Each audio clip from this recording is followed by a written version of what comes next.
like a tree. Oh! A huge right now for Topuria. He's got to be careful that he doesn't punch himself out. Oh! Massive knockdown for Topuria. And still, he does it again. Ilia Topuria.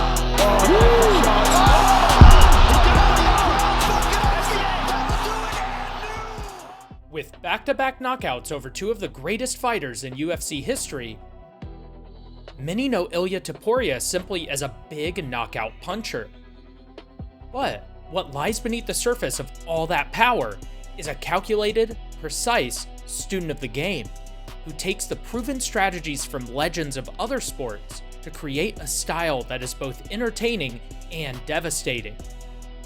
Topuria's style is built around one objective: land the bomb. Oh, look at that uppercut. Oh, and a big right hand.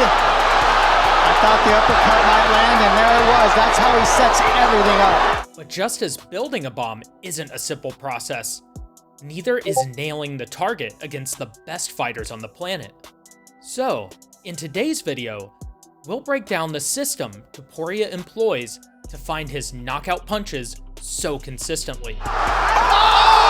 Massive knockdown for Topuria! The first step in Ilia's style is to track down the target.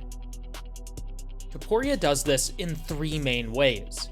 First is footwork, then feints, and then range-finding weapons. So we'll begin with his footwork.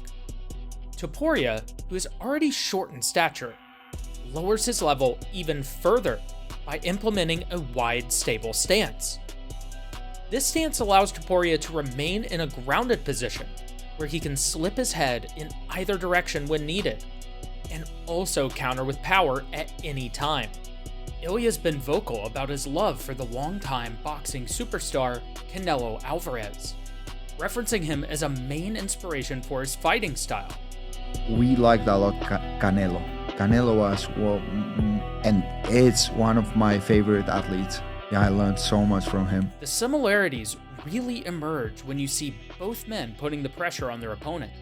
Their pressuring footwork puts a priority on defense while keeping their opponents on the back foot. They do this by inching forward ever so slightly with their lead and back feet interchangeably. Both Canelo and Topuria understand the importance of cutting off space for their opponent. They do this not by following them, but by matching their opponent's lateral movement to minimize the space for them to retreat. And this high-pressure footwork matches up really well with Topuria's feinting game, which relies heavily on the basics. Simple foot and shoulder feints keep his opponent guessing as to when he will throw. A unique aspect of Topuria's feints is how he uses his defensive maneuvers to threaten offense. When here, against Holloway, Topuria lands a solid right hand, inches forward, and feints his right hand while slipping to the inside of a potential punch. But before Topuria can start unleashing with his heavy artillery, he will first get a sense of the distance with his range-finding weapons. Topuria's two favorite rangefinders are the jab and the calf kick. He'll use both near the start of a fight to gauge his opponent's defensive reactions. Topuria, just as any good jabber does, mixes up his targets and his timing. Topuria will jab to the head and the body. He'll double it up to the head. He'll even stutter feint, then jab. But before Topuria gets his opponents into the detonation zone, there's still some work to do. A capable competitor will not simply back themselves up against the cage.